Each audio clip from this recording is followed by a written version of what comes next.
Assalamualaikum warahmatullahi wabarakatuh. Salam jumpa dengan Suluh Berkah Channel. Kali ini kegiatan bimbingan rohani spiritual di Balai Pelayanan dan Rehabilitasi Sosial BMKS Dinas Sosial Provinsi Jawa Timur yang ada di Sidoarjo dengan materi hewan pun berpuasa, kenapa kita meninggalkannya?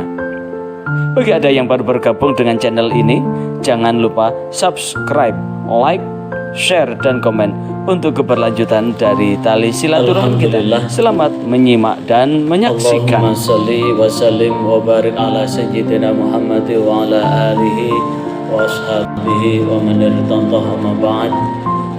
Alhamdulillah, tidak terasa kita sudah jalankan ibadah siam kita. Sudah masuk hari ke-6.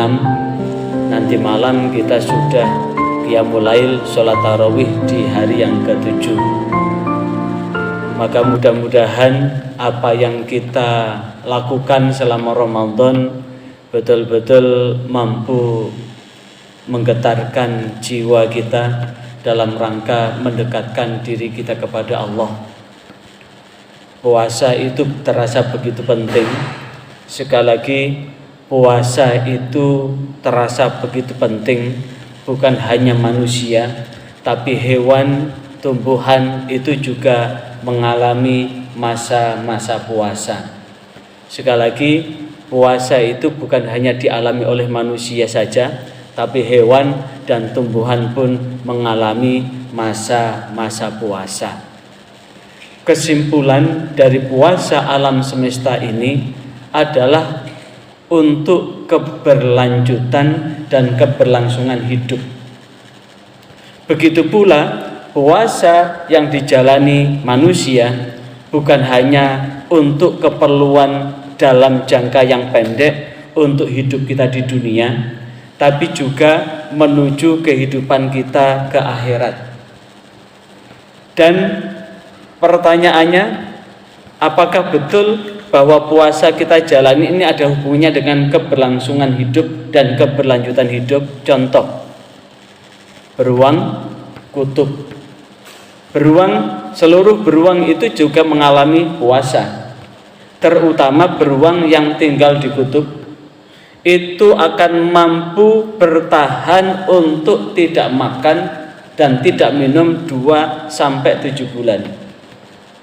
Jadi selama 2-7 bulan, selama musim dingin, di mana permukaan tempat tinggalnya itu ditutup es, maka beruang itu akan tinggal di gua, dan gua itu sudah secara otomatis tertutup es. Maka disitulah beruang akan mengalami hibernasi. Apa itu hibernasi? Proses fisiologi, proses bagaimana beruang itu menghemat tenaganya, menghemat energinya. Dan apa yang dijalankan? Maka beruang itu menahan makan dan menahan minum selama 2-7 bulan. Dan bagaimana beruang itu bisa bertahan hidup? Maka lemak yang tersimpan di tubuhnya itu akan digunakan untuk menambah energi. Dan di saat itu tenaga beruang tidak dikeluarkan sedemikian rupa, dan beruang secara fisiologi mampu untuk menghemat tenaga itu hingga mampu bertahan hidup. Yang kedua, penguin. Penguin itu jenis burung yang tidak terbang, tapi jenis burung yang berenang di laut. Penguin itu pun begitu. Ketika penguin itu melakukan reproduksi, apa itu reproduksi? Proses bertelur sampai telur itu menetas. Maka telur itu supaya bisa menetas, maka telur itu perlu dihangatkan. Dalam rangka menghangatkan telur itu, ketika telur itu keluar dari induk betina, maka yang mengerami adalah penguin pejantan. Penguin pejantan inilah yang kemudian menggantikan posisi. Jadi kalau kemudian tipe laki-laki yang setia, tipe laki-laki yang ngayomi, itu tipe penguin itu bagus. Jadi ya memang konsep di dalam Islam itu kayak penguin begitu. Perempuan itu tidak wajib bekerja. Yang wajib bekerja dan memberi nafkah itu laki-laki. Bahkan jikalau istri tidak mau menyusui, maka kewajiban suami untuk menyusui. Lah, karena laki-laki tidak punya susu, maka cari perempuan yang bisa mengeluarkan susu untuk dibayar. Jadi kalau kemudian istri itu minta bayaran memberikan ASI putranya, maka itu wajib jikalau istrinya, ganti air susuku untuk menyusui anakmu. Lah, pinguin pun begitu. Dalam rangka supaya telur ini menetas, maka pinguin itu berpuasa, maka pinguin itu mengeluarkan lemaknya, dan selama berpuasa itulah pinguin itu, sekali lagi, selama berpuasa pinguin itu tidak makan dan tidak minum. Dalam posisi tidak makan dan tidak minum, tubuhnya itu menghangat, dan hangatnya tubuh itulah yang kemudian untuk menghangati telur itu. Dan pinguin mampu bertahan sampai 120 hari tidak makan dan tidak minum. Kemudian kupu-kupu dari mana? Dari ulat. Ulat yang pemakan berat, yang sangat rakus, yang mampu menghancurkan. Ini pun begitu. Untuk keberlanjutan ulat hingga bisa melakukan metamorfosa. Metamorfosa adalah siklus kehidupan. Maka di siklus kehidupan itu, saat dia jadi ulat, dia makannya luar biasa, tapi begitu dia akan berubah wujud, maka sebelum jadi kupu-kupu dia berdiam diri dalam kepompong, dan selama 12 hari ulat itu tidak makan dan tidak minum. Begitu pula ular itu kalau lama-lama kulitnya mengeras. Kalau mengeras itu sulit untuk dibuat berjalan. Maka ular itu pun akan berpuasa ketika mengganti kulitnya, sehingga setelah berpuasa ular itu akan melungsungi. Pendek kata, bahwa puasa itu adalah menyangkut keberlanjutan dan keberlangsungan hidup kita. Maka bagaimana dengan diri kita? Dengan konsep puasa ini dalam rangka menopang keberlanjutan hidup kita, makanya Rasulullah menegaskan sumu tasihhu. Berpuasalah kau, maka sehatlah engkau. Di mana sesungguhnya kita makan ini kan tidak ukuran kan? Akhirnya kelebihan makanan ini berupa lemak. Lemak ini bisa tersimpan di bawah kulit kita kan? Di perut yang lemaknya kelebihan bisa, laki-laki bisa seperti hamil berapa, Mas? Hamil berapa bulan? 6 bulan. Seperti hamil 6 bulan. Itu isinya lemak itu. Di tubuh kulit ini juga isinya lemak. Maka inilah yang sesungguhnya jikalau saat kita berbuka dan sahurnya tepat, perintah Rasulullah suruh takjil, menyegerakan berbuka dan mengakhirkan sahur. Itu tujuannya adalah apa? Supaya kita bisa mengatur apa?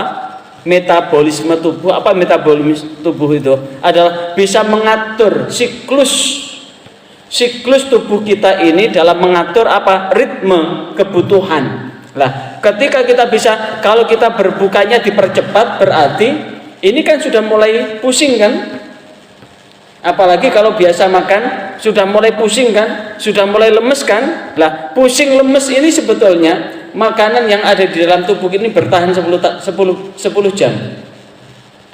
Kalau kita berbukanya jam 3 kita makan terakhir, maka paling tidak makanan itu akan digunakan untuk menopang energi tubuh kita ini sampai jam 1. Lantas dari jam 1 sampai maghrib kita bertahan lewat apa? Setelah makanan yang kita makan jam 3 bertahan 10 jam untuk kebutuhan energi kalori tubuh kita, maka sisanya jikalau kemudian dari jam 1 sudah habis energi makanan yang kita makan saat sahur itu, maka ngambilnya adalah dari lemak kita. Lemak di tubuh kita inilah yang kemudian akan diambil sampai maghrib. Kita aktivitas pun tetap kuat. Kalau makan kebanyakan sih ngantuk. Lah, inilah yang kemudian fakta menunjukkan orang yang ahli puasa itu biasanya tensi darahnya normal, tekanan darahnya normal, kadar gulanya normal, jantungnya normal. Rata-rata orang yang ahli puasa secara fisik itu normal. Beda dengan orang yang makanannya enggak ukuran, apalagi mau tidur makan. Bisa juga kadar gulanya di dalam dirinya akan menjadi pemicu kencing manis dan lain sebagainya. Dan itulah yang kemudian maka sesungguhnya secara tujuan jangka pendek, maka sesungguhnya puasa ini adalah bagian cara Allah kepada manusia agar manusia ini tertata kesehatan tubuhnya. Tapi bukan hanya itu, karena puasa itu bukan hanya sekedar menahan makan dan menahan minum dari subuh sampai maghrib. Bukan hanya sekedar menahan makan dan minum dari terbitnya fajar sampai tenggelamnya matahari. Tapi bagaimana selama puasa ini kita mampu mengendalikan diri. Mengendalikan diri untuk tidak berkata-kata yang tidak berguna, menahan diri untuk melihat sesuatu yang membuat kita berdosa, menahan diri untuk mendengarkan suara-suara yang membuat kita berdosa, menahan diri untuk tidak berkata-kata yang membuat orang lain sakit hati, menahan diri dari tangan yang membuat orang lain celaka maupun diri celaka, kaki dan sebagainya. Ketika proses menahan diri, inilah yang disebut dengan proses mengendalikan hawa nafsu. Apa itu hawa? Dorongan hasrat yang ditimbulkan oleh perut dan di bawah perut. Kalau nafsu, dorongan yang diinginkan oleh hati dan akal, oleh perasaan dan oleh akal pikiran. Dorongan-dorongan yang sekiranya membuat Allah murka, dorongan-dorongan yang sekiranya membuat kita berbuat dosa, maka ini ditahan sedemikian rupa. Maka inilah, kalau untuk adik-adik yang mahasiswa UIN ini, ada namanya proses apa? Proses behavioristik.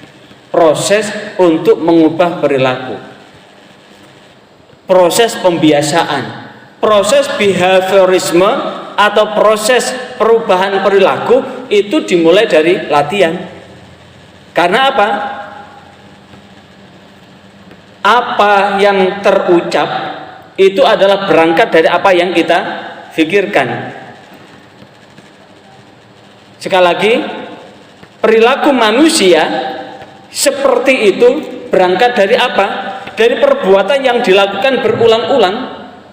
Perbuatan yang diulang-ulang dimulai dari apa yang dilakukan, dan apa yang dilakukan itu bermula dari apa yang difikirkan. Lah, apa yang difikirkan dari sumber seseorang berbuat baik maupun berbuat buruk, terutama ketika sumber manusia berbuat buruk yang ada di dalam pikiran dan apa yang ada di perasaan kita tahan, kita kendalikan sedemikian rupa. Maka waktu 1 bulan adalah waktu yang cukup untuk dalam rangka apa?